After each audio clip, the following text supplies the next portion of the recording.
নারে তাকবীর, আল্লাহু আকবার, নারে রিসালাত। এই স্লোগানে আজ ঢাকা মুখরিত। প্রেস ক্লাবের সামনে দেখেন হাজার হাজার জনগণ, লাখ লাখ জনগণ এখানে আহলে সুন্নাত আকিদার লোকজন, কত হাজার হাজার লোকজন এখানে উপস্থিত হয়েছেন, যারা ফিলিস্তিনের পক্ষে কথা বলতে এসেছেন, যাদের হাতে কালিমার পতাকা উঠতেছে, যাদের হাতে বাংলাদেশের পতাকা উঠতেছে, যাদের হাতে ফিলিস্তিনের পতাকা উঠতেছে। এই সমাবেশকে কেন্দ্র করে আমরা চাই ফিলিস্তিনের স্বাধীনতা চাই। আমরা ফিলিস্তিন একটা অখণ্ড রাষ্ট্র চাই।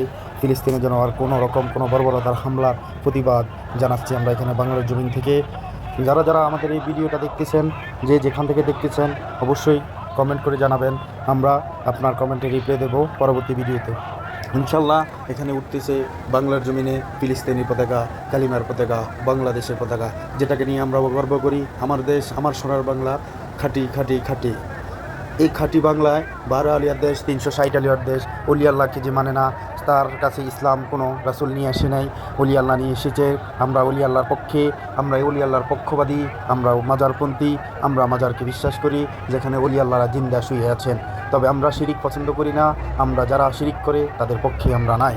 যারা শাইখ পূজারী, তারা হয়তো বা আমাদের এই সমাবেশকে প্রশ্নবিদ্ধ করতে পারে, আমাদের কিচ্ছু যায় আসে না। তাদের শাইখে মন্দিরে গিয়ে পূজা করে রাম রাম শ্রীরাম বলে, আমরা কিছু বলি না। আমাদের পক্ষে আছে অলি আল্লাহর দল।